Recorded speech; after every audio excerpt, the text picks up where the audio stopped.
Hey guys, today I'm going to go over exactly how to create a new type of jump planet video like the one you're about to see right now.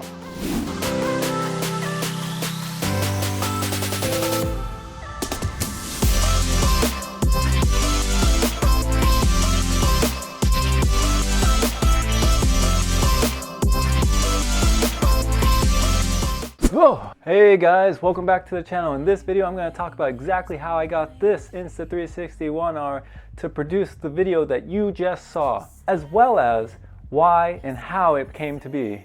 Now with the Insta360 1R, there's many different shot labs that you can produce, and the one I'm going to be focusing on today is the jump planet. Now the jump planet, if you haven't seen before, is a transition in which you're taking yourself in 6 different locations and you're going to shoot yourself jumping up and down in those locations so that you can transition from one to another by jumping up and down on a planet. And when you land, it's supposed to transition to the next location. The way that the Insta360 app tells you to do it is basically to take your Insta360 1R, hold it up right in front of you, jump, land, and then jump again and land. And they say that to do this in 2-second increments. So you take a jump, you land, you wait 2 seconds, and you jump again and you land, and then you end the video. Now you're shooting this in 5K, 30 frames per second each time. During my first time shooting it, I realized something. I noticed that in one of the locations where I was shooting, I did jump and then I landed. And instead of taking 2 seconds, I took about 10 seconds of just walking around randomly, and then I jumped again. And I realized when I put it into the shot lab and tried to produce or create the video that it included me just walking around for 10 seconds before I transitioned to the next location. So that got me thinking, if I can do that, there's got to be other ways than just simply just jumping up and down. What if I decided to jump in motion to those other locations? And that's where this comes into play. In order for me to create the video that you just saw, I had to figure out a way to jump twice. Why do you need to jump twice? You need to jump twice because you need to get yourself started. So you need to jump into your location, and the second jump is to jump out of the location. Now that we've established that what the 2 jumps are for, what is the middle for? The middle can be for anything. I believe any extended period of time, you can do whatever you want in the middle, which is fair game. I decided if I could figure out a way to continuously run, that would look cool. So now I have established, okay, we're going to jump in, we're going to jump out. The next thing I had to figure out is, typically when you do the jump planet and you hold it upright and you jump, you're simply just jumping in place. So the fact that you transition from one to another is easy to figure out because your body doesn't really move. When you're running, everything's in motion. That makes it a little more difficult. So I had to figure out a way to make sure that everything was in line. And this is where a little bit of practice comes into play. And for me, it was my long jump experience in the past. When you do the jump planet and you're doing it in motion, everything has to be done the same, which means every jump had to be consistent. And I wanted to make it look like I was jumping. So my idea of jumping in the video, as you can see, is I take 2 steps, get into jumping position, and then start jumping, holding the camera upright, and getting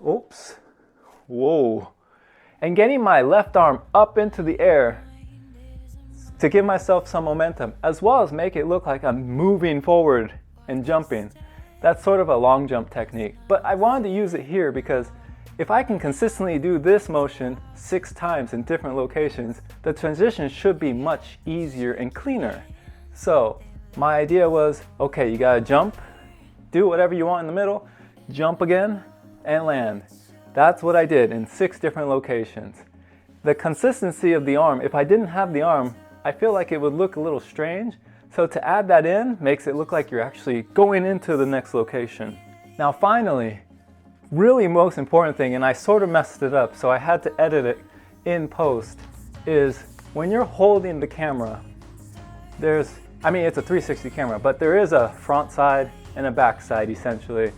Either way, just make sure you consistently hold it the same direction, regardless if it's forward or backwards. Holding it the same way every time you jump is key, and try not to move the angle. If you don't, it's going to be looking like you land and you're facing a different direction. Especially since we're in motion, we definitely need it to be consistently straight. There's one other thing I want to add, and that's the length of the pull.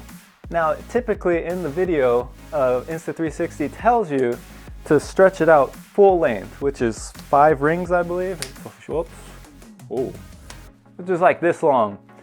And it's fine, you can do that and jump with it. It makes it so the planet is rather large, but it shrinks you. And in this video, I want us to emphasize the character or the individual running in it. So I suggest you're taking it down 3 lengths, down to 2. So 1, 2, and holding it. Now that it's this level, it can see you as well as your imagery around you. And then you can run along with it and jump. So what you need to do in order to create the video, to summarize, you need to jump twice every single time in 6 different locations. It could be 5, 4, but 6 to make it really cool, right? So 6 different locations, 2 jumps each. In each one, make sure you do the same type of jump. So jumping in the same way and jumping out the same way. If you don't, it's gonna look a little weird and harder to piece together. At the same time, in the middle of your 2 jumps that you do per location, you can do whatever you want, honestly.